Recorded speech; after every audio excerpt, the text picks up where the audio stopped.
नमस्कार साथियों, मैं अनीता श्रीवास्तव आपका हार्दिक अभिनंदन करती हूँ।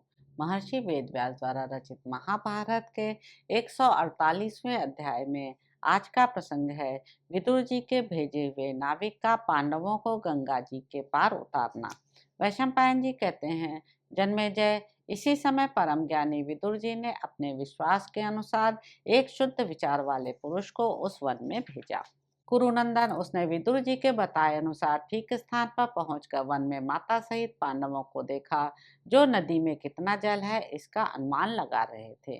परम बुद्धिमान महात्मा विदुर को गुप्तचर द्वारा उस पापासक्त पुरोचन की चेष्टाओं का भी पता चल गया था, इसलिए उन्होंने उस समय उस बुद्धिमान मनुष्य को वहां भेजा था।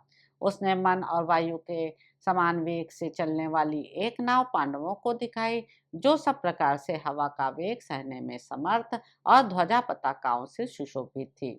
उस नौका को चलाने के लिए यंत्र लगाया गया था। वह नाव गंगा जी के पावन तट पर विद्यमान थी और उसे विश्वासी मनुष्यों ने बनाकर तैयार किया था। तदंतर उस मनुष्य ने कहा, युधिष्ठिर जी, ज्ञानी विदुर जी के द्वारा पहले कही हुई यह बात जो मेरी विश्वसनीयता को सूचित कराने वाली है, पुनः सुनिए। मैं आपको संकेत के तौर पर स्मरण दिलाने के लिए इसे कहता हूँ। तुमसे विदुर जी ने कहा था, घास फूस तथा सूखे वृक्षों के जंगल को जलाने वाली और सर्दी को नष्ट कर देने वाली आग विशाल वन में फैल जाने पर भी बिल में रहने वाले चूहे आदि जंतुओं को नहीं जला सकती। यूं समझकर जो अपनी रक्षा का उपाय करता है वही जीवित रहता है।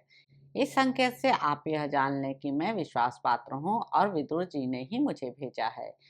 इसके सिवा सर्वतोभावेन अर्थ सिद्धि का ज्ञान रखने वाले विदुर जी ने पुनः मुझसे आपके लिए यह संदेश दिया है कि कुंती नंदन, तुम युद्ध में भाइयों सहित दुर्योधन, कर्ण और शकुनी को अवश्य परास्त करोगे, इसमें संशय नहीं है।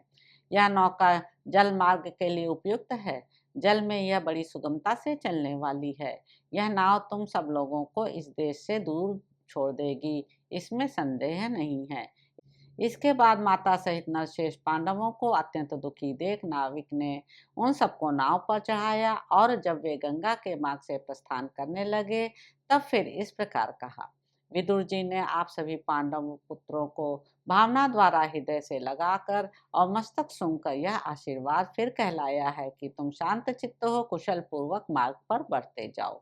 राजेंद्र, विदुर जी के भेजने से आए हुए उस नाविक ने उन शूरवीर नरश्रेष्ठ पांडवों से ऐसी बात कहकर उसी नाव से उन्हें गंगा जी के पार उतार दिया। पार उतारने के पश्चात जब वे गंगा जी के दूसरे तट पर जा पहुंचे तब उन सब के लिए जय हो यह आशीर्वाद सुनाकर वह नाविक जैसे आया था उसी प्रकार लौट गया। महात्मा पांडव भी विद्वान विदुर जी के उनके संदेश का उत्तर देकर गंगा पार हो अपने को छिपाते हुए वेग पूर्वक वहां से चल दिए। कोई भी उन्हें देख या पहचान न सका। तो इस प्रकार साथियों, आदि पर्व के अंतर्गत जतुग्रह पर्व में पांडवों के गंगा पार होने से संबंध रखने वाला 148वां अध्याय पूरा हुआ।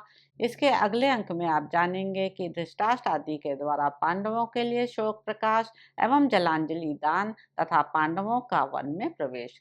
तो अब आपसे अगले अंक में मुलाकात होगी। मेरे YouTube चैनल संवाद विद अनीता को लाइक करें, शेयर करें, सब्सक्राइब करें। धन्यवाद साथियों।